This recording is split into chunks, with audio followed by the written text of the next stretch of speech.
welcome to the Dive Into Reiki podcast. Today we have a beautiful guest from Germany, Eileen Wiesmann. And Eileen came to Reiki after an emergency operation with near-death experience. Given up by conventional medicine, she started to learn Shingon Reiki, and more about what Shingon Reiki is a little bit later. With this combination of Usui Reiki and Buddhist-Daoist healing, Eileen was able to start a new life without chronic pain and frequent operations. Since 2015, she has been practicing meditation intensively and soon afterwards began to learn Qigong and Tai Chi. In Qigong lessons, she noticed parallels to Reiki and other methods with hands-on healing. To find out more about these relationships, in addition to Shingon Reiki training, she also attends Qigong martial art courses and calligraphy training. And obviously, as a fellow martial artist, like my heart just blooms when I hear Qigong and martial arts and Reiki. But we will actually start by welcoming you today. Thank you for saying yes to coming on the podcast. Yes, hello, and thank you so much. I'm very happy to be here today.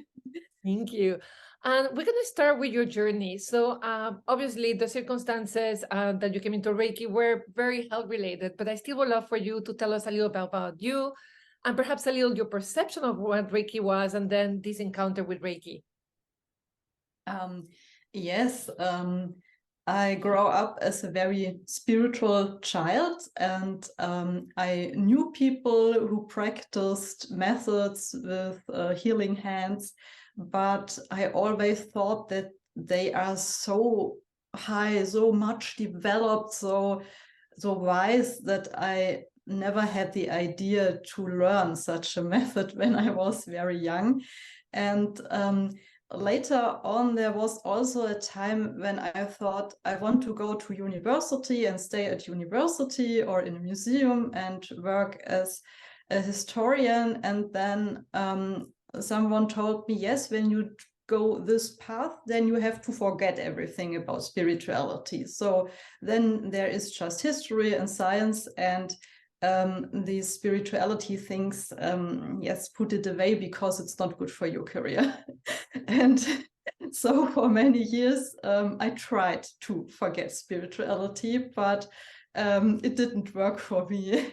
And in 2015, I was very exhausted because I'm highly sensitive, and I went to university. I had 5 jobs to earn money for university, and I was so and then I started meditation, and when I started meditation, then I remembered, spiritual things, this was so nice when I was a child, and I loved this. And my meditation teacher had a lot of gems and stones and crystals. And then I remembered, I have crystals too. And then I called my parents and told them, please, when you visit me next time, then bring my crystals. I want them to have here around me because they have good energy for meditation.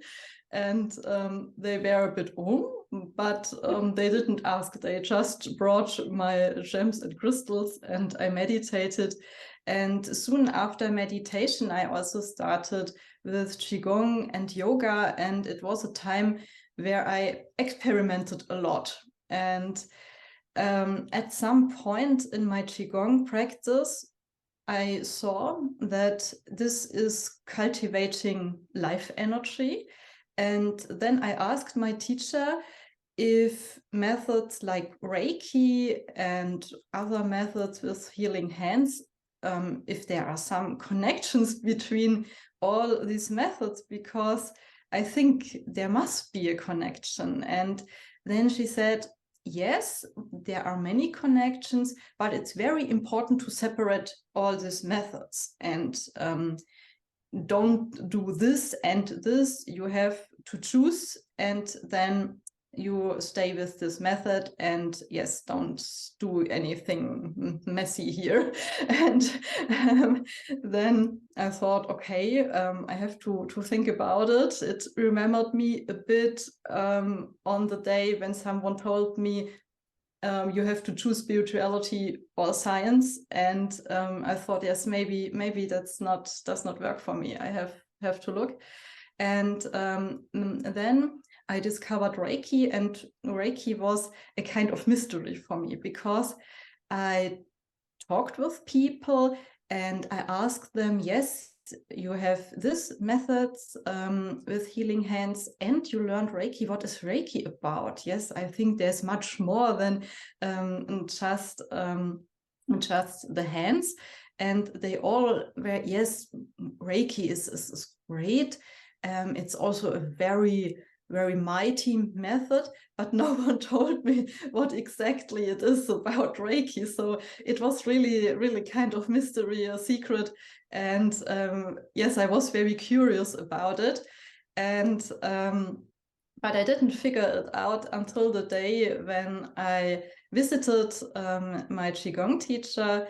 And this was in a very hard time for me, because some months ago I had this surgery, and this was really a mess, and I nearly died when I was in this operation. And so yes, I was really sort of, yeah, I need Qigong and meditation a lot. And then she said, I have something for you and I think it will make you smile.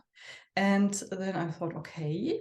And then she offered me a manual, not a complete book, but a very yes, a thick manual. And I thought, okay, what's that? And then I looked in it, and then I saw it's Shingon Reiki. And I didn't know anything about Shingon Reiki at this time, but I looked in it. And then because I was trained as a historian for religious history, to see things, how other people work. And then I thought, wow, that's so nice. It's spirituality, but it's combined with science. And here is someone who works like a historian works.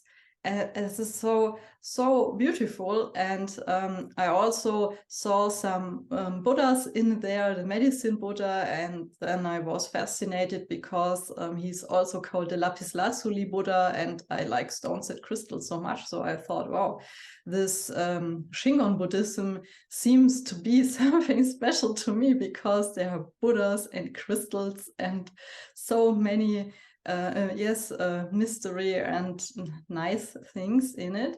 And then I asked who has written this, and she said it's the teacher of my teacher.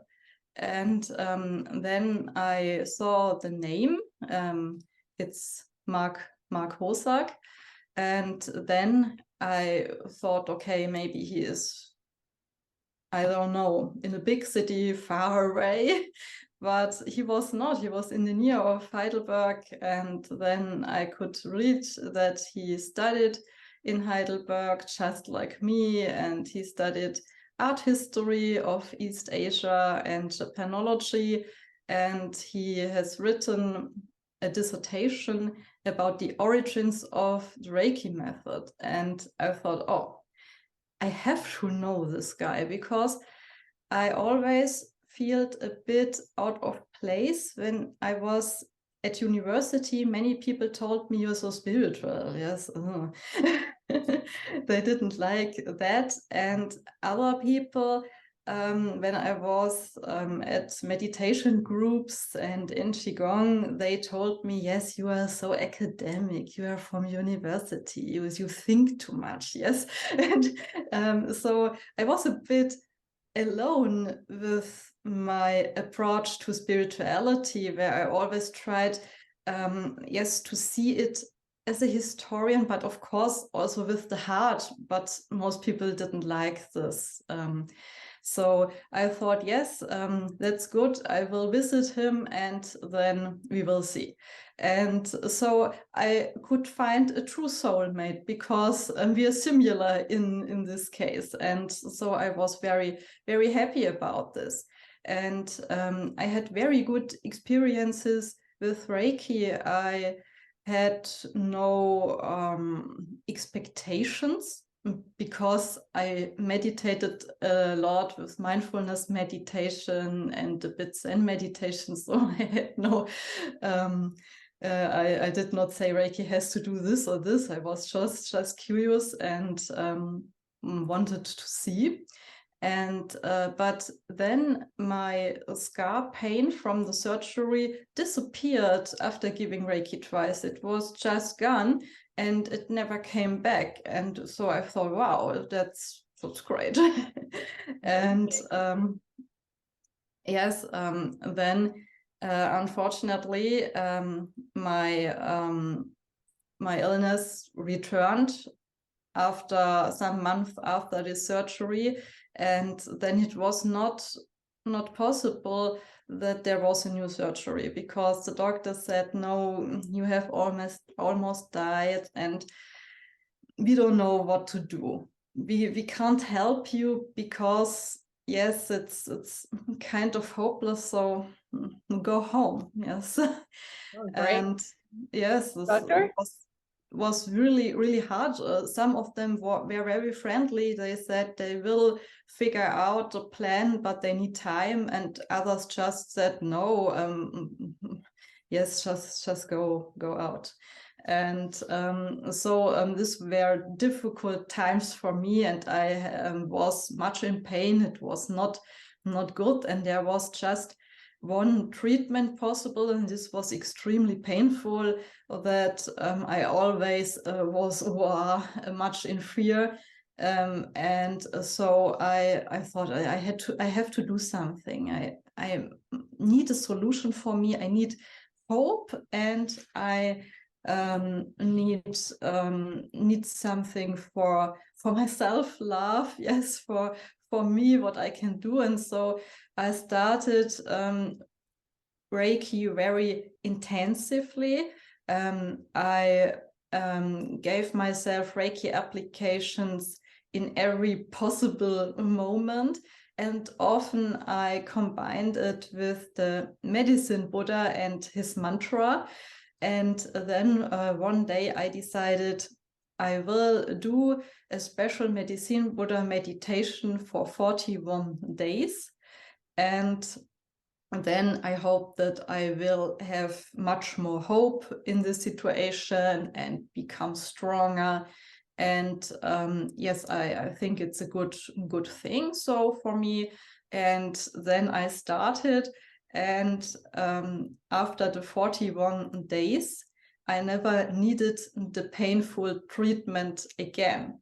It's not that it was a magic solution for the problem. It's something you have to work on, also not just on this illness, also on the mind and the inner child and all these inner parts of us, of course. But I was very happy that this really terrible treatment I didn't need anymore. And then I was very happy, and I decided that I want to work more with these things because it's such a good thing for all people in the world.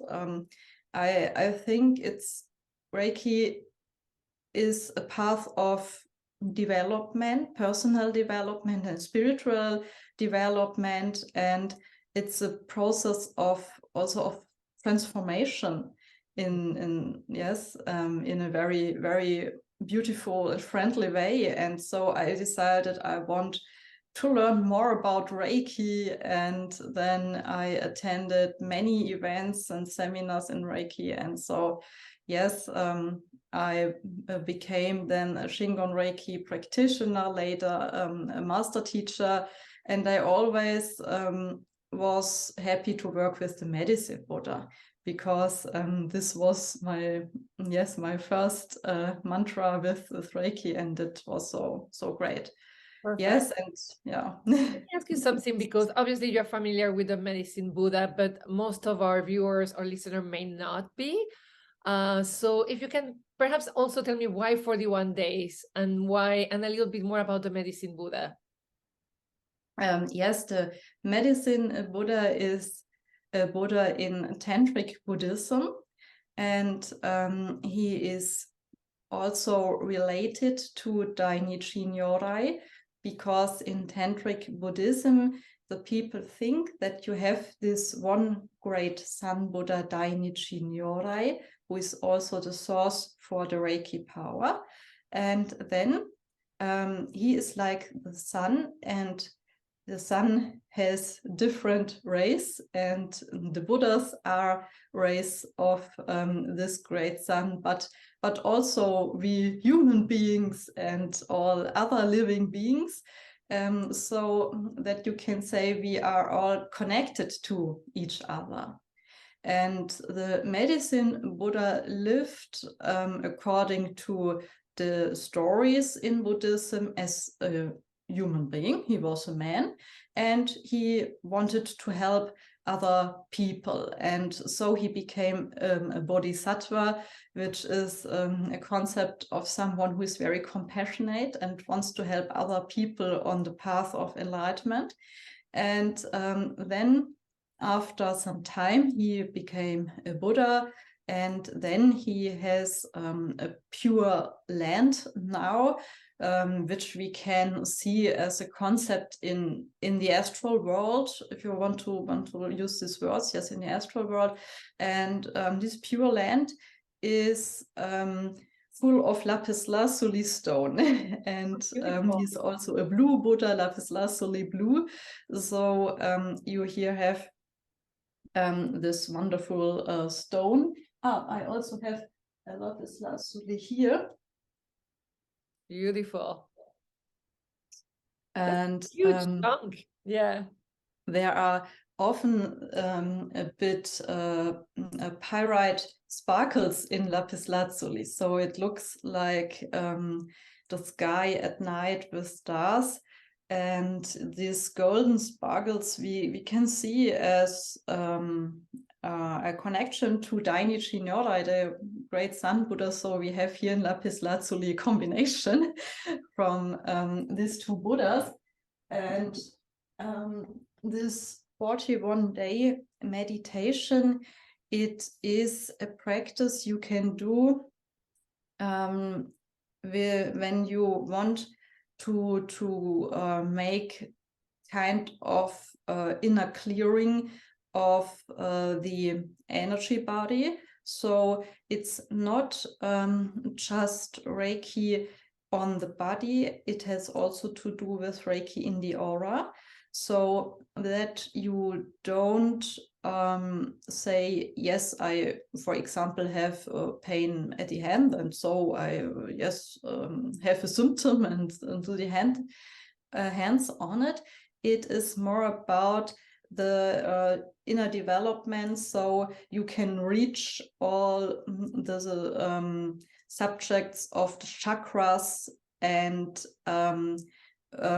different parts in your life where you know, okay, it's about happiness, and also about your path, your vision, all these themes we also have in the chakras. And then you give Reiki to these parts of you, and then you can regulate many things, and you become more clearness about what you want to do. And also if there are some pain from situations in the childhood or in your past, so that you got good connection to your inner world.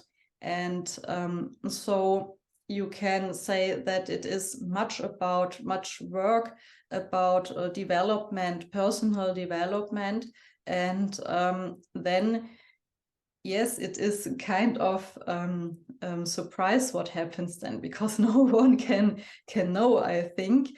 But all people who did it told me that they were very happy that they have made this meditation, because things in their life started to change, and they also often had health issues, and then they became better. But it was not just this, it was like a change in the mind, so that they could see other solutions, and they had more happiness and more hope. And so I thought, in my situation, this is the right thing to do now. Yes. Lovely. Thank you so much for explaining that. And it was very clear. So I really appreciate that, especially because in Reiki we usually talk about the 21-day cleanse. So 41 is a little bit different. So thank you for helping with that. So you came to Shingon Reiki, and again, there are many, many, many, many lineages of Reiki, right? Like there is Karuna Reiki, Usui Shiki Reiki, like 300 styles. Well, 150, not 300. So from what I hear, Shingon Reiki is putting like some esoteric Buddhism elements in it. Could you give a definition to our listeners a little bit more clear than the one I just approximated? Yes, of course. Yes, there are so many lines and Reiki systems today. I think it has much to do with Reiki coming into our Western world. And then there have always been people who wanted to know about the origins of Reiki, and they made researches in Japan. And Mark also went to Japan as a student, so he wanted to make research about the origins of Reiki and all these things. And then he also became a monk, a lay monk of Tantric Buddhism, like Mikao Usui. And he studied much the personality and biography of Mikao Usui. So he wanted exactly know what kind of person was the founder of Reiki. And Mikao Usui was really, I think, yes, a very interesting person, because he had so many interests. He loved spirituality, and he knew nearly everything about spirituality. He had so many things he did, but he also he loved reading about medicine and history and many subjects. And so Shingon Reiki tries yes to that we can do Reiki in our modern world. And we always ask, what would Mikao Usui do? How would he see things today? Or what would he say if he, for example, would see that you and me, we are here connected via Zoom and the internet from Germany and USA, then he probably would say, oh, that's so interesting, and I'm curious. I want to try if, when I see someone in the monitor and I put my hands in the camera, if there is some Reiki, if the other person can feel it, because he loved spirituality and he loved modern researches and science. And so in Shingon Reiki, we try to put these things together like Mikao Usui did it. And I often ask myself, yes, what would Mikao Usui do? Or what would he think when he would see these things today? And yes, one example is that in Shingon Reiki, we work a lot with Reiki for brain and brain areas in the second level. And one day Mikao Usui said that he is very curious, but maybe he will not live anymore at the time when people know much more about the human brain. And then it would be possible with Reiki to do very nice things and applications and meditations, but it's far away from me, he said. So yes, we tried then to combine with Reiki this modern researches in psychology and brain research. And Mark also visited psychology in university for some semesters, so to get some knowledge about this. And yes, so it is an approach, Shingon Reiki is an approach to Reiki, which is very focused on Mikao Usui and the things Mikao Usui did. And Mikao Usui also was a monk in Tantric Buddhism. So we also have this Shingon part, so it's Shingon Reiki.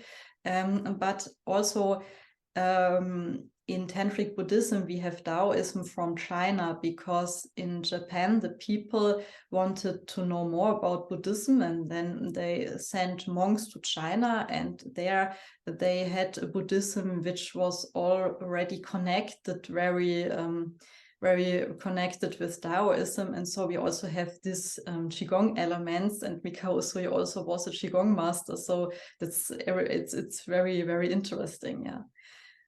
Yes. No, it's funny. I'm thinking like you had traveled university because you were very curious about different worlds and putting them together. And sometimes in Reiki, we're like, this is Reiki and this is not. But Mikao Usui was also a person like us, like, because I'm also kind of like, I love to mix science, reading, work, Reiki. He was a person who was very curious and mixed things that were probably at the time, like, hey, why are you so interested in American science, right? Like he was. So I think it's very beautiful, like how replicating our own way to be curious and open about what Reiki system could be, right? And the sources. Okay, that was a little bit rambling, but it's okay. So sorry, no, it's just I think sometimes I feel somebody not just say this is the truth of Reiki. And Yeah. I think there is a beauty to saying respecting the system, exploring and bringing curiosity to our practice versus just following what we think is the truth or having the absolute truth, right? Yes, that's absolutely right. I think it's very good to be open, because Mikao Usui was also very open, and I don't think that he had a master plan for Reiki. He also experimented a lot in the years before he came to Reiki, and so I think it's good if we are curious and we are open and connect with each other, and don't say yes, this is Reiki, yes, but this is not. And also some people say, for example, yes, you have meditation, you have Qigong, you have Reiki, and never mix it. Yes, do one thing. And this is, I think it's very far away from Asian mind, because they don't separate so much. They say it's all connected. In Reiki, you have meditation elements and Qigong elements, and calligraphy when you practice the symbols, and it's all more connected. And the separation, I don't think that it exists. I also practice a Qigong style where you have, of course, Taoism is basic, but then you have there Zen Buddhism and Tantric Buddhism in this Qigong style. And it's old, I think. I don't know exactly, but it's really much, more, some 100 years or 1,000, I don't know. Yes, when they started, before there was before they started with the system, and then later they put Buddhism on it and another Buddhism. So yes, they built these things, and you can see a lot of syncretism in Asian systems. And so I think it's really good if we open our mind and hearts. I also could imagine that it's part of what you are doing, because you make interviews with so many people, and so it's easier that we learn to understand each other better. And I think as long as we respect the principle, understanding we're holding the space, we're not doing the healing, and respecting, the core. And like you said, like, okay, this is Shingon Reiki because it's a little bit different. We put some different elements. This is perhaps Komyo Reiki. So like being very clear about what this lineage is, I think, then we have to be open. In my experience talking to dozens of people who practice constantly and mindfully and respectfully, they get to the same place. Be it extreme Western Reiki, extreme Japanese Reiki, somewhere in the middle, if they practice mindfully, they go to that place of light and compassion. Like there is no way around it, no matter as if they meditate with a medicine Buddha like you do, or if they just, I don't know, jump and imagine spheres of white light flying around them, right? I'm just making this up, but it's funny you say that. When I went to Japan, I was in this Zen Buddhism, and I learned a lot about how Shingon people, the Shinto people, will actually meet with the Zen Buddhism and do actually even ceremonies together, right? They will share experiences. And my monk, he will always go to Tokyo. He was bored in his little town, and he will go to Tokyo to meet with other monks from different Buddhism, because they have like, and they were very different. In Western world, you could see, you know, like religious meetings will be people discussing who's the right God, who is right, who's smarter. And I said, so do you fight? He said, no, Natalie, we drink sake and we share experiences. So as you say, sometimes we assume the Eastern religion mindset is similar to ours, but they are very open and very curious about learning other stuff and including them if they like them. Oh, that's really, really beautiful. I also have seen many pictures where you have Buddhist temples, yeah, and also Shinto shrines. Yes. And I think there are also Shinto elements in Reiki. And yes, that's so, it's great. And I think we should honor this different parts, and Buddhism and Shintoism and Taoism and all these things who came in Reiki together. So we can't say, yes, this is better or this is not good. It's Reiki is already a system with many components. Yes, no, I appreciate like bringing all of that. So for those of people who may not be familiar with Qigong, could you also explain a little bit very shortly what Qigong is and some of the parallels you notice with Reiki practice? I personally, like, I do Iaido, which is the art of like the sword, of throwing the sword. And there is so many parallels. Obviously, it's different, but if you could tell about Qigong a little bit. Yes, of course. And Qigong, it is about cultivating life energy, which is called Qi in Chinese and Qi in Japan. And I started Qigong and also Tai Chi. There are also sword forms in Tai Chi. I started before I came. Right? Please, Tai please. Chi is actually a martial art for fighting. It comes from that. I know it's very peaceful, people doing it in the parks, but it's actually a martial art. Yes, and in the origin, before people started to meditate with it, it was a very brutal method of martial arts. So yes, we can see things change. And in Qigong, it is about that we cultivate our life energy. And later on, you can also learn to cultivate other energies, the Qi, which comes from the earth and the sky, and you can work with plants and crystals and so on. So you have this concept of Qi. And in Reiki, you also cultivate an energy. It's the Reiki energy, which comes from Dainichi Nyorai. So it's also a cultivating system, energy cultivating system. And in Qigong, after the years, I could see parallels to other methods, and later in Qigong, you also can learn that you can give energy over your hands to persons or to animals. And in Qigong, this is for people who practice already some years.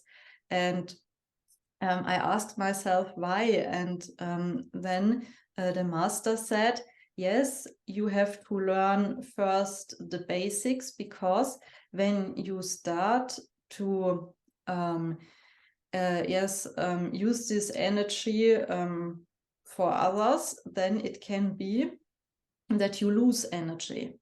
And it's also possible that under certain circumstances that the used energy from the others can affect you in a way. And so it is in many Qigong styles, yes, a bit difficult, and you have to practice a lot before you can start with these techniques. And in Reiki, it's here we have a difference, because from beginning we can put our hands on human beings, animals, plants, and we don't have the risk through the Reiki energy that we lose own energy, and we don't have the risk that through the hands can some energy come in which we don't want or don't need.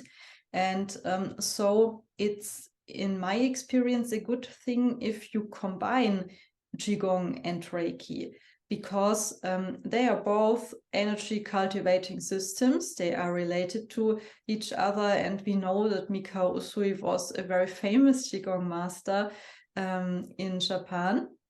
So it's not true if people say that these are two completely different things. They are not. And we can see that there are many benefits if we combine it.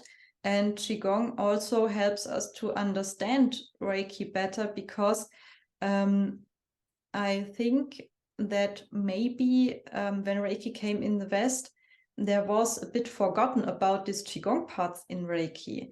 And this Qigong helps us, these elements, that we can be better channel the Reiki energy, because of course we have these initiations, but that's not enough. We have to train, and Qigong helps us to train, and through these movements we have in Qigong, we become much more permeable for energies, because when we don't move all the day, then our body is so stiff and we are just then we are not energy cannot circulate in a good way in us. And through practicing Qigong, we develop also a sense for energy, so that we can feel it. If you train Qigong for some months or years, then you know how it feels if the energy comes in your body and you can move it through the body. And so I think it's good if we remember to train Reiki with movements from Qigong. And I also have read that Mikao Usui said that it's very important for Reiki practitioners to meditate, but also that they have exercises with movements like in Qigong or in martial arts, because that's very important for spiritual development, he said. Yes. I like very much what you said. There are two things I want to highlight. First of all, yes, Mikao Usui was born in a samurai family. And when we say that, it feels like the samurai was like 400 or 500 ago. But when he was born, samurais were still ruling the country for a couple of years. So he was exposed with that. And that's why martial arts, like we get so many insight from martial arts or movement like practices like Qigong. But also I think it's something very important you said. In Qigong, you learn to train, right? And practice. I think in Reiki, we get a training, which is a day, 2 days. Now we have like longer trainings being a little bit of trend. But then we train people like these are the techniques, but we don't train them to practice, right? We don't, as a Reiki practitioner, like my daily practice really became strong when I started doing martial arts and I had the discipline. And also my sensei trains me to be able to practice by myself, right? And there is an emphasis, if you don't practice, there is no way you can learn how to do the freaking sword things. I think what you said from Qigong, or for me, in my case, from Iaido, is like, it's not just the training, it's the daily training, the daily practice that also you need. And yes, moving that body, right? Because if we are stiff, there is no energy moving for sure. But I think learning the discipline of practice, learning how to feel energy in your body, learning how to have insights, reflected on it. I think that comes in my part a lot from martial arts. And I think it's something perhaps as teachers, we can like start to impart more and more on our students on the Reiki side. Hopefully that. Yes, I think this is very important what you said, because Mikao Usui, he came from a samurai family, so of course he knew a lot about martial arts and the different styles, and he knew that it is important that you also have a healthy body, and I think sometimes here in our Western world, we often think spirituality is so much about the soul and the mind, but we forget the body. But for the samurai, or also for the Taoists, it was so important that you train the body, because the body is a part there of their spiritual concept, and you cannot forget the body in this. No, I love what you just said about the importance of the body. I think sometimes we want to be one with the universe, but we don't know how to be one with our bodies, right? Yes.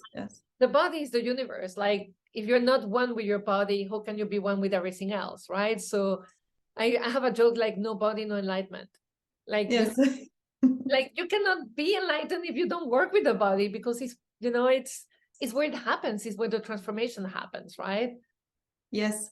The old Taoists made pictures where you see the body, and they thought that the body is the universe in a smaller form. So it's Beautiful. yes, and they said it's holy, and they also thought that there are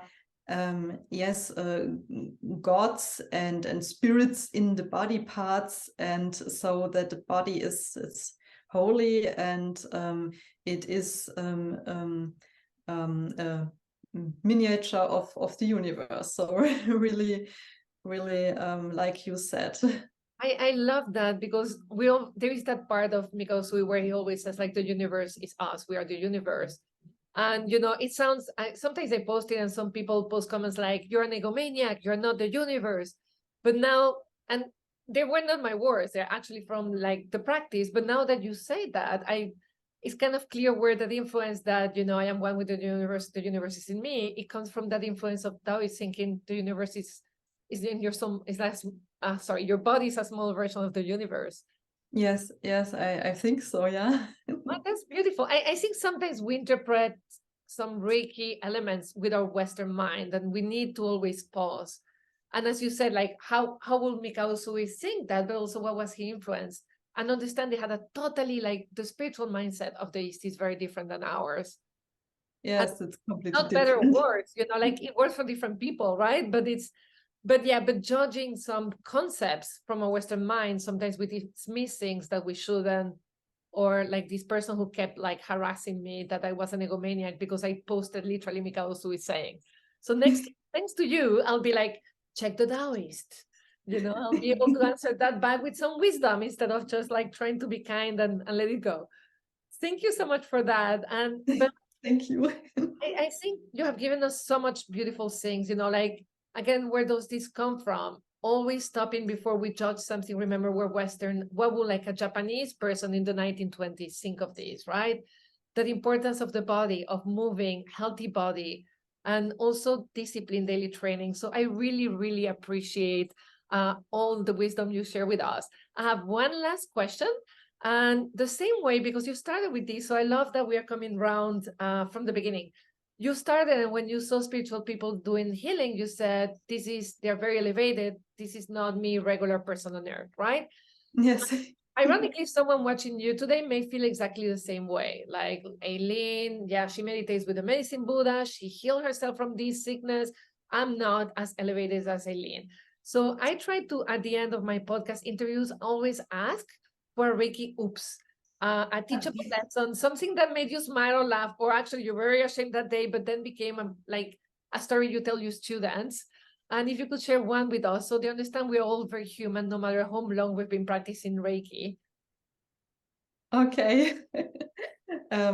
Yes, I really can't imagine that someone thinks that I'm so so far away from a normal human being, because for myself, I think I'm very, very normal. But I know what you what you mean, and I want what you wanted to say.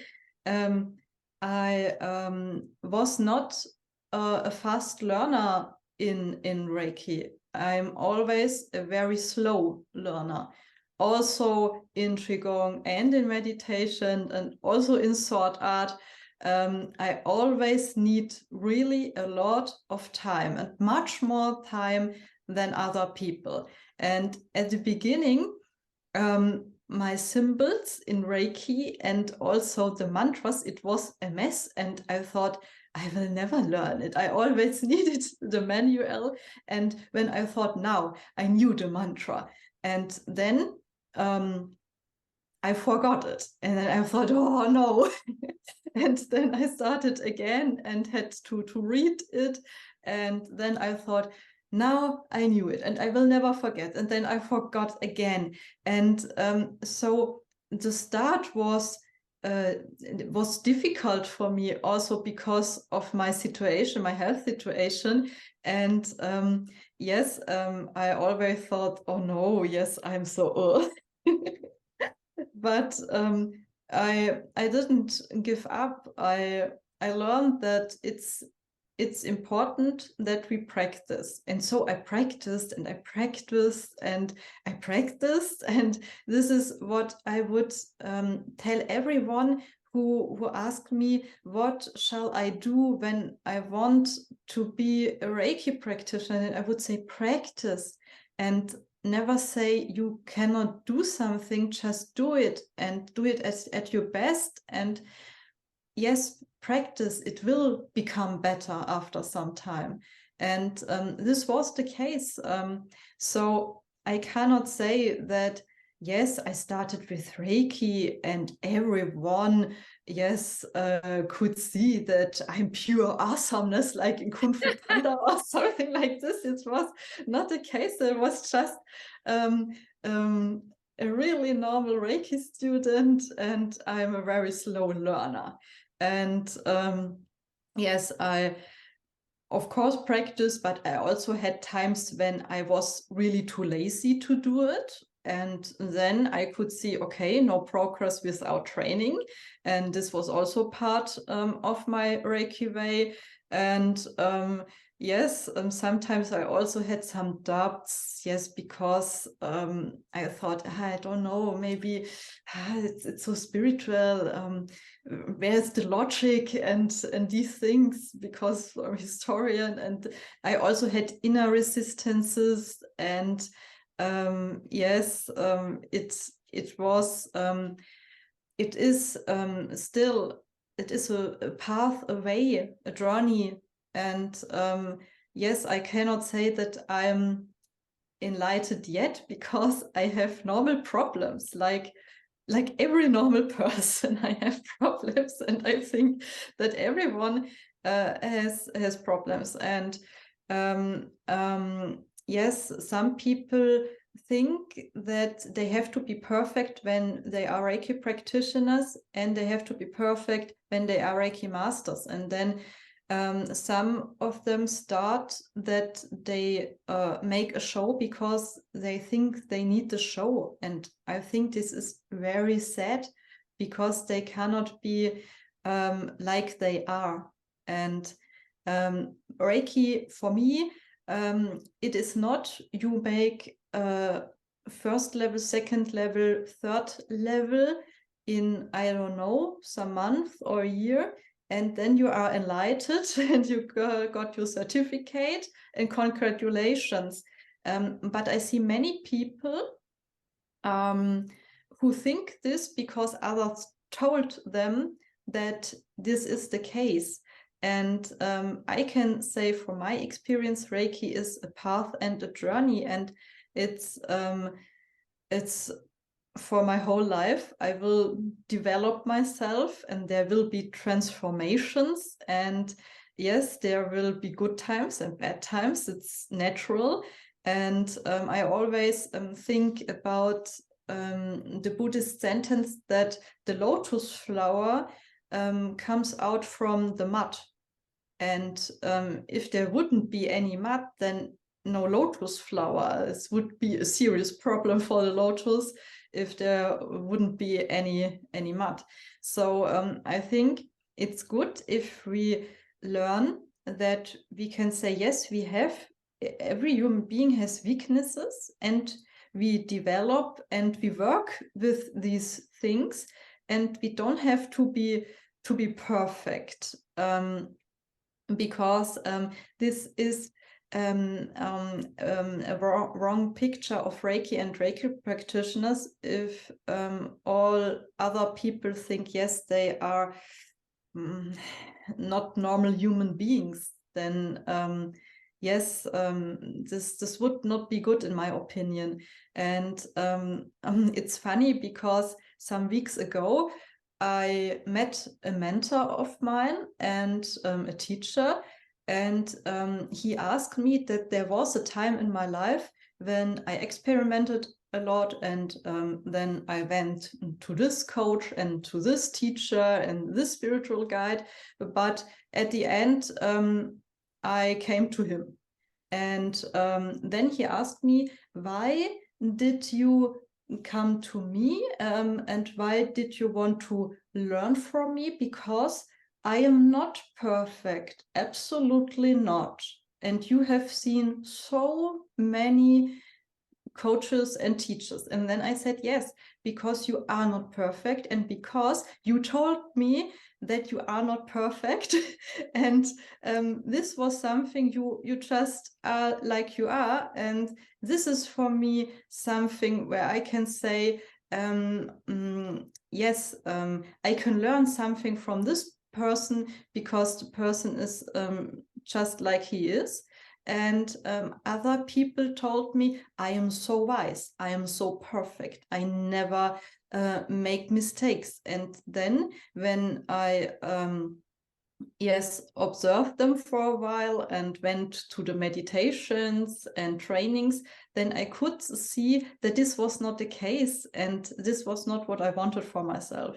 So I think it's good to have some, yes, we don't have to be perfect. Yes, we have a lifetime where we can develop and go our spiritual path, and there is no need for any show. And I also think now that I like mangas and animes from Japan very much, because I think in many stories there is a lot of wisdom, and there also the most powerful and wisest characters, they always have normal problems and weaknesses, and I think that's great. I so appreciate what you just said, because I do think people think they have to show up this very calm, almost like distant figure. And only that, people expect it sometimes from you. You know, it's like, I remember one friend told me, like, you cannot wear leather jackets and red lipstick now that you're a Reiki master. Like, so I think it's an imposition of society, where actually I think what makes us good as teachers or practitioners is being very human, right? Because then we can actually support people through their humanity Yes. as well. You know, it's and the other thing is, like, if I gave you alignment but giving you a training of Reiki master, I will not charge you what I charge you. I will charge you a lot more if I could have that power, right? Imagine if, like, an attunement could enlighten people. First of all, I'll be giving them for free, perhaps, to everyone, so we don't have war. This is yes, I think yeah, that's not, it's a bit a strange concept. So I think it's really a path and a way, and like you said, it would be yes, it's good if we can really support people when we would be so if we would be gods and half gods, then what should we have to do with normal people?